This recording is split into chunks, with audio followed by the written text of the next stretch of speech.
বর্তমান সোশ্যাল মিডিয়াতে খুবই ট্রেন্ডিং এবং ভাইরাল যে নাম এডিটিংটা চলছে তা হলো আরবান জঙ্গল ফন্ট ফটো এডিটিং। আপনি চাইলেই খুব সহজেই এই আরবান জঙ্গল নেম ডিজাইন মাত্র 1 মিনিটেই করতে পারবেন। কিভাবে এই ধরনের ফটো এডিটিং করতে হয় সেটাই দেখাবো আজকের এই ভিডিওতে। ভিডিওটি আপনি 2-1 বার রিপিট করে দেখুন, তাহলে খুব সহজেই বুঝে যাবেন কিভাবে এই ধরনের নাম এডিটিং করতে হয়। চলুন ভিডিওটি শুরু করা যাক। তো বন্ধুরা, এই ধরনের ফটো এডিটিং করার জন্য আপনাকে ব্যাকগ্রাউন্ড এবং ফন্ট ডাউনলোড করার প্রয়োজন পড়বে। সেগুলো কিভাবে ডাউনলোড করতে হয় সেটা চলুন প্রথমে জেনে নেওয়া যাক। এর জন্য গুগল ক্রোম ব্রাউজার অথবা আপনি গুগলে এসে সার্চ করবেন 100+ নেম ডিজাইন ব্যাকগ্রাউন্ড। এটা দেখতে পাচ্ছেন, সেম এটা লিখে আপনারা সার্চ অপশনে ক্লিক করে দিবেন। তাহলে প্রথমে দেখতে পারবেন একটা সাইট চলে আসবে, এর উপর একটা ক্লিক করে দিবেন। পরবর্তীতে নিচে সোয়াইপ করে আসলে এখানে কিন্তু আপনারা দেখতে পাচ্ছেন বিভিন্ন ধরনের ব্যাকগ্রাউন্ড রয়েছে নেম ডিজাইন করার জন্য। এগুলো খুবই চমৎকার, যেটা আপনার ভালো লাগে আপনি চাইলে সেই ব্যাকগ্রাউন্ডটা এখান থেকে ডাউনলোড করতে পারেন। তো আমি উদাহরণস্বরূপ এখান থেকে একটা আরবান জঙ্গলি ফন্ট ডাউনলোড করবো। এর জন্য নিচে আসলে এখানে কিন্তু আপনারা জঙ্গলের কিছু ব্যাকগ্রাউন্ড দেখতে পারবেন। এখান থেকে পছন্দের যে কোনো একটা ব্যাকগ্রাউন্ড ডাউনলোড করুন। ধরুন আপনি এটা ডাউনলোড করতে চাচ্ছেন, এর জন্য এটার উপর ক্লিক করে ধরে রাখবেন। দেন এখানে দেখবেন ডাউনলোড ইমেজ অপশন রয়েছে, এখানে ক্লিক করবেন, তাহলে এই ব্যাকগ্রাউন্ডটা আপনার ডাউনলোড হয়ে যাবে। তো এবার আমাদেরকে ফন্ট ডাউনলোড করার প্রয়োজন পড়বে। আপনি গুগলে লিখে সার্চ করবেন আরবান ফন্ট, অথবা এখানে নিচে সোয়াইপ করে আসলে এখানে আরবান ফন্টের ইন্টারনেট লিঙ্কিং করেছে, এখানে ক্লিক করবেন। তো এখানে ক্লিক করে দিলে এখানে নিচে দেখবেন এই যে এখানে ডাউনলোড বলে অপশন রয়েছে, এখানে ক্লিক করে দিলে এটা কিন্তু আপনার ডাউনলোড হয়ে যাবে। So download again.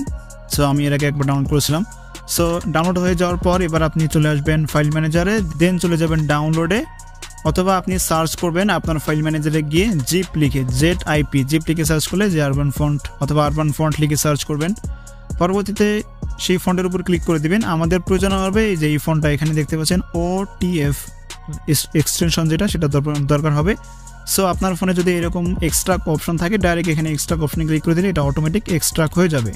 আর যদি আপনার ফোনে এক্সট্রাক্ট অপশন না থাকে, এক্সট্রাক্ট করতে না পারেন এইভাবে, তাহলে অন্য একটা ফোনে আপনি সেটা এক্সট্রাক্ট করে আপনি আপনার ফোনে নেবেন। তাহলে এটা পরবর্তীতে আপনি পিক্সেল ল্যাবে এটা অ্যাড করতে পারবেন। এবার একটি অ্যাপস ইনস্টল করবেন, পিক্সেল ল্যাব। প্লে স্টোরে পিক্সেল ল্যাব লিখে সার্চ করলে এই যে অ্যাপ্লিকেশনটা পেয়ে যাবেন। সো এই অ্যাপ্লিকেশনটা আপনারা ইনস্টল করে নেবেন। এবার আপনাকে চলে আসতে হবে গ্যালারিতে আসার পর আমরা যে ব্যাকগ্রাউন্ডটা ডাউনলোড করলাম সেই ব্যাকগ্রাউন্ডটা পিক্সেল ল্যাব অ্যাপ্লিকেশনের মধ্যে নিতে হবে। এজন্য সেই ব্যাকগ্রাউন্ডের উপর ক্লিক করবেন, অথবা ব্যাকগ্রাউন্ডের উপর ক্লিক করে ধরে রাখবেন। এইভাবে ধরে রাখার পর উপরে দেখবেন শেয়ার অপশন চলে আসবে, এখানে ক্লিক করবেন। এবার পিক্সেল ল্যাব যে অ্যাপ্লিকেশনটা আমরা ইনস্টল করলাম সেই অ্যাপ্লিকেশনের উপর ক্লিক করতে হবে। এবার রাইট অপশনে ক্লিক করতে হবে, তাহলে অটোমেটিক সেই পিকচারটা এখানে চলে আসবে। তো এবার এখানে প্লাস অপশনে ক্লিক করে এখানে টেক্সট অপশনে ক্লিক করে এই যে টেক্সটের উপর ডাবল ক্লিক করতে হবে এবং এখানে আমাদের নামটা এখানে লিখে দিতে হবে, যেমনটা আমার নামটা আমি লিখে দিচ্ছি। এবার ওকে। এবার এই যে ফন্টটা আসলো, এই ফন্টটাকে আমরা বড় করে দিব এখানে ধরে। সো এবার বড় করে দেওয়ার পর এই ফন্টটিকে আমাদেরকে পরিবর্তন করতে হবে, যেটা আমরা ডাউনলোড করলাম সেই ফন্টটা এখানে অ্যাড করবো। এর জন্য আমরা এই অপশনে ক্লিক করে দেবো অ্যান্ড এদিকে সেভ করে আসবো। এখানে দেখবেন ফন্ট বলে একটা অপশন রয়েছে, এই যে ফন্ট।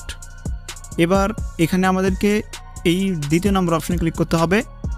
আমি অলরেডি এই ফন্টটা এখানে অ্যাড করে রেখেছি, সো আমি এটাকে ডিলিট করে আপনাদেরকে আবার দেখাচ্ছি কীভাবে এখানে অ্যাড করতে হয়। তো এবার আমাদেরকে যে এই অপশনে ক্লিক করতে হবে, দেন চলে আসতে হবে আমাদের ডাউনলোড অপশনে। দেন আমাদেরকে খুঁজে বের করতে হবে আরবান জঙ্গলি ফন্ট। এই যে আরবান জঙ্গলি ফন্ট অপশনে ক্লিক করে দিয়ে যে এখানে এটা অলরেডি আছে, এখানে জাস্ট আমাদেরকে অ্যাড ডাইরেক্টরি অপশনে ক্লিক করতে হবে। অবশ্যই আগে ফন্টটিকে এক্সট্রাক্ট করতে হবে। আমি যেভাবে দেখলাম আপনাকে এক্সট্রাক্ট করবেন সেইভাবে এক্সট্রাক্ট করবেন, তাহলেই মূলত আপনি এখানে ফন্ট অপশন দেখতে পারবেন। অ্যাড ডাইরেক্টরি অপশনে ক্লিক করে দিলে যে আবার এখানে চলে আসলো। তো এবার আপনার কাজটা হচ্ছে এই অপশনের উপর একটা ক্লিক করে দেওয়া। ক্লিক করে দিলে আমাদের ফন্টটা কিন্তু এবার পরিবর্তন হয়ে গিয়েছে। দেখতে পাচ্ছেন যে ফন্টটা স্টাইলটা সেটা কিন্তু পরিবর্তন হয়ে গিয়েছে। সো এবার এটাকে বড় করে আমরা জাস্ট এই বরাবর এইভাবে রেখে দেব।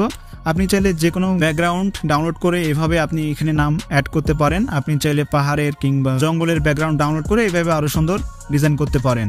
তো আমাদের কিন্তু কাজ শেষ। এবার আমরা এটাকে সেভ করব। এর জন্য উপরে শেয়ার অপশনে ক্লিক করব, দেন এর কোয়ালিটিটাকে অবশ্যই হাই করে দেব, তাহলে ক্লিয়ার এবং সুন্দর দেখাবে। এবার সেভ টু গ্যালারি অপশনে ক্লিক করে দিলে এটা আমাদের গ্যালারিতে সেভ হয়ে যাবে।